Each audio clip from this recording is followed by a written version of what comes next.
The Synergos Fund launched on May 7th, pioneering a new category of hybrid evergreen venture capital.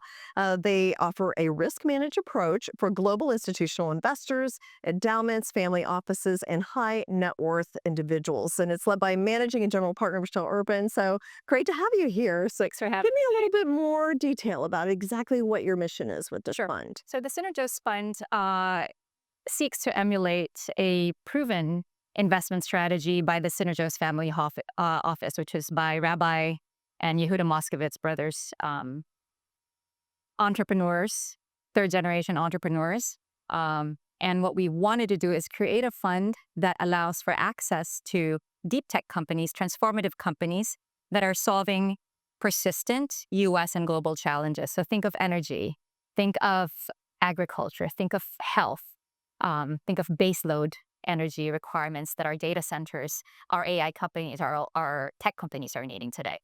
So people can invest in the fund. Yes. How do they do that? How do they get Sure. started? They can invest. It's a private placement fund. So accredited investors can go to us directly to acquire the fund. The minimum for accredited investors is still $1 million. But where we differ is in the structure, right?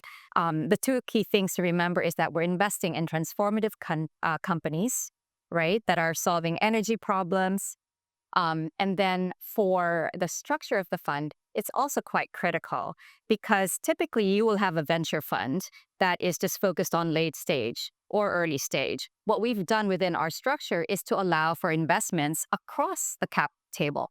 So we have incubating, we have scaling, and commercializing.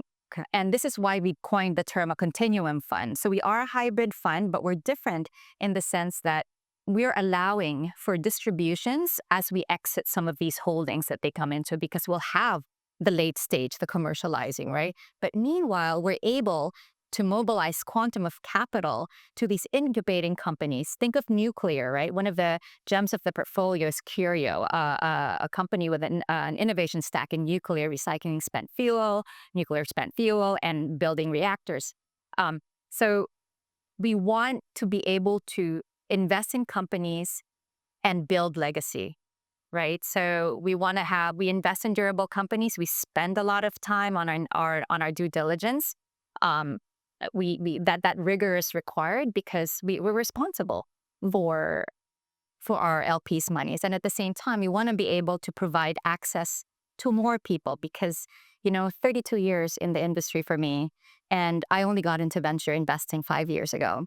Uh, the pain point that we're addressing with this fund is that typically the minimums are so high, Yeah. right? And the big players take the allocation. Right. They get in early and they're the ones that get the big And then gains. they get the most risk managed. They get to access the late stage, which is the most risk managed. But I also challenge the thought that seed is the riskiest, right? If people invest the way we propose, which is to really invest milestones based, there's an opportunity for us to back founders and course correct if there are any problems along the way. So very, very exciting new structure. Again, 30 plus years of what we're trying to solve in terms of access to deals, risk management, and then this liquidity challenge of typical 10 plus 1 plus 1. We now have investments that can deliver an outcome in 2 to 3 years while you're invested in these critical industries. And there certainly feels like there's a lot of change going on in these fields. And you mentioned energy and data centers and how things are going to, I feel like, look so much And differently. I love it. I think this is one of these pivotal moments where we're seeing USG, we're seeing policymakers, we're seeing the private industry really come together to address a very basic challenge of energy. Here in the US, we don't even look at our energy bills. Like, if you were to venture a guess, how much do you think you spend on electricity? And plus all of these cameras on you every day, I say. But in other countries, electricity is 40 to 50% of their median income, right? So energy is a problem everywhere. So this is a space where we want to play and continue to play in and invest in, and particularly in nuclear. Now, how do you find out about these companies that are so nascent? Yes. And then how do you vet them and make sure that, Sure. the management really knows what they're doing? They've got a business plan. How do you do all Sure. Well, the nuclear company is a little bit of a special example, right? Because my co-general partners of the fund actually founded that company. Okay. And so I think the key thing is understanding where the needs really are and what the US government is prioritizing in terms of focus. And again, energy is a big one. Agriculture, we love to look at agri-tech, right? I mean, farmers need a better way to farm so that they can get faster growth and better yield, better quality crops, which ultimately affects us and honestly gives some better margin, right? So we, if we don't get the deal flow hitting our desks, we're creating these companies. And like I said, my business partners created Curio. And then how can somebody find out more about it, what you're doing, and get involved if they want to?